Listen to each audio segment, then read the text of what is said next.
সদাগৰৰ বাগিচা। মোৰ বাগিচাৰ মালিজনক মই কামৰ পৰা অব্যাহতি দিলোঁ। বাৰিষাৰ জান্তৱ সেউজীয়াৰ সতে যুঁজিছিল তেওঁ।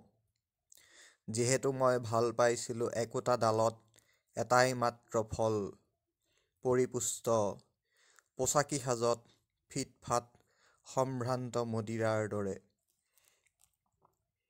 ফুলবোৰ বহুদিনৰ বাবে দীৰ্ঘ যাতনাত মৰহি থকা অৱস্থাত চাই থকাটো মোৰ চখ আছিল।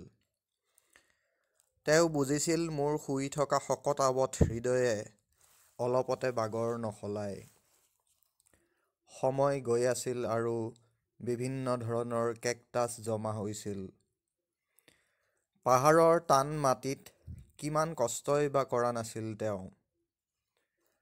সৰগৰ এটা চুকত এখন সেউজীয়া বাগিচা থকাৰ এটা অৰ্থ আছে, য'ত একোৰে অভাৱ নহয় কোনোদিন কাৰ্য্যৰ নাথাকে কাৰণ, মই ভাবিছিলোঁ, অলপ হিচাপী বাগিচা, ঈশ্বৰে যিদৰে হিচাপত চলে। কিন্তু সংসাৰটো দুখৰেই। বান্দৰৰ জাকবোৰে সিহঁতৰ অত্যাচাৰ অব্যাহত ৰাখিলে আৰু মোৰ মৰমৰ মেকুৰীটোৱে লনখনত হগাটো।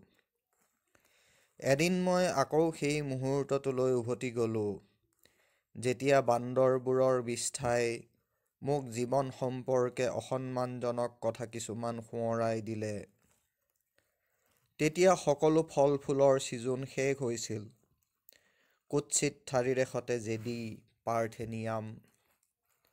কিন্তু মূলতঃ বান্দৰবোৰৰ ওপৰত খং উঠিয়েই মই তেওঁক কামৰ পৰা অব্যাহতি দিলোঁ।